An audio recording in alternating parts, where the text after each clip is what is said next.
Assalamualaikum warahmatullahi wabarakatuh. Alhamdulillahirabbil alamin. Wassalatu wassalamu ala asrofil anbiya'i wal mursalin wa ala alihi washabihi ajmain amma ba'du. Yang saya hormati Ibu Titi Haryanti, SEMSI, selaku dosen pengampu mata kuliah Kebijakan Publik, dan yang saya hormati pula seluruh teman-teman manajemen malam angkatan 2019. Pada kesempatan ini, untuk memenuhi tugas ujian tengah semester by online, saya Gilang Rizky Saputra dengan nomor induk mahasiswa 2019-0208-033 Fakultas Sosial Ekonomi dan Humaniora Universitas Nahdlatul Ulama Purwokerto akan menjelaskan materi yang pertama, yaitu karakteristik masalah kebijakan. Yang kedua, ruang lingkup masalah kebijakan. Dan yang ketiga, merumuskan masalah kebijakan. Yang pertama, karakteristik masalah kebijakan. Suatu masalah akan menjadi masalah kebijakan bila masalah tersebut diartikulasikan. Jadi, ada orang atau kelompok yang menggerakkan ke arah tindakan untuk mengatasi masalah tersebut. Bila ada kelompok masyarakat yang mempunyai pendapat rendah, tetapi menerima kondisi ini dan tidak ada sesuatu pun yang dilakukan oleh pihak lain atas namanya, maka hal ini tidak dapat dikatakan sebagai masalah kebijakan.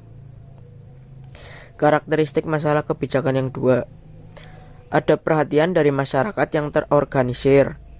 Hanya dapat dicapai melalui tindakan publik dengan penanganan yang sistematis, struktural, dan serius. Pemerintah bersama-sama masyarakat mempunyai dampak yang luas sehingga tidak dapat diselesaikan secara individu.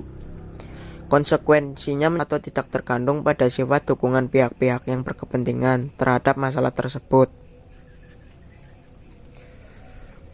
Karakteristik masalah kebijakan ketiga, terdapat dua proses penting dalam mengidentifikasi masalah, yaitu persepsi dan definisi. Persepsi merupakan penerimaan dari suatu peristiwa yang mempunyai konsekuensi terhadap orang atau kelompok. Definisi merupakan interpretasi dari peristiwa-peristiwa, memberinya makna dan membuatnya jelas. Yang kedua, ruang lingkup masalah kebijakan. Ruang lingkup kebijakan publik di Indonesia secara vertikal. Yang pertama, hierarki sistem perundang-undangan Indonesia diatur dalam Undang-Undang Dasar 1945. Yang kedua, Undang-Undang Dasar ini telah diamandemen sebanyak 4 kali sejak reformasi tahun 1998.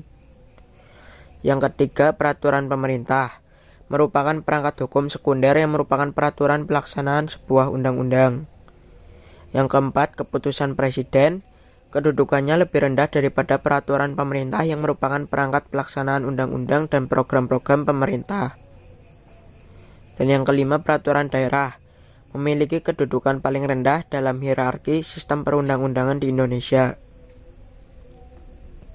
Luas lingkup kebijakan publik di Indonesia secara horizontal. Yang pertama, secara horizontal, luas lingkup kebijakan publik dibedakan berdasarkan substansi kebijakan. Yang kedua, dalam sistem pemerintahan, substansi ini ditangani oleh departemen atau dinas pada level pemerintah, provinsi, dan kabupaten atau kota. Yang ketiga, merumuskan masalah kebijakan. Menghendaki perumusan masalah yang baik dan benar. Masalah yang telah dirumuskan dengan baik dan benar berarti separuh masalah sudah terpecahkan. Keberhasilan dalam memecahkan masalah menghendaki diketemukannya pemecahan yang benar atas masalah yang benar. Kegagalan sering terjadi karena kita memecahkan masalah yang salah daripada mendapatkan pemecahan yang salah terhadap masalah yang benar. Selanjutnya, masalah kebijakan merupakan kondisi yang objektif yang keberadaannya dapat diciptakan secara sederhana dengan menentukan fakta-fakta apa yang ada dalam suatu kasus. Pandangan ini gagal untuk mengenali bahwa fakta-fakta yang sama, misal statistik pemerintah tentang kejahatan, polusi, kemiskinan, sering diinterpretasikan secara sangat berbeda oleh para pelaku kebijakan. Oleh karena itu, informasi sama yang relevan dengan kebijakan dapat dan sering menghasilkan definisi dan penjelasan tentang suatu masalah yang saling berbenturan.